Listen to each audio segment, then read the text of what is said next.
tracing the high pressure lines now. See the dirt buildup right here? This is exactly why we don't disconnect anything yet. We need to avoid contamination.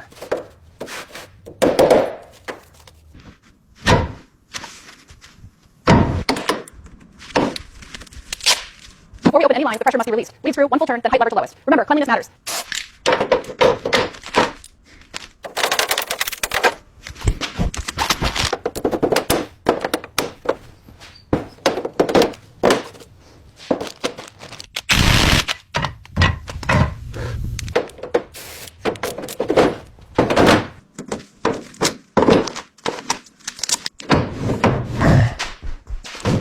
All right, capturing the seat stitching detail, the foam is heavily compressed. Now checking the door card fasteners, making sure we know where these go.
And this is exactly why they rust here. The screws break the seal, trapping moisture right along this entire section of the sill.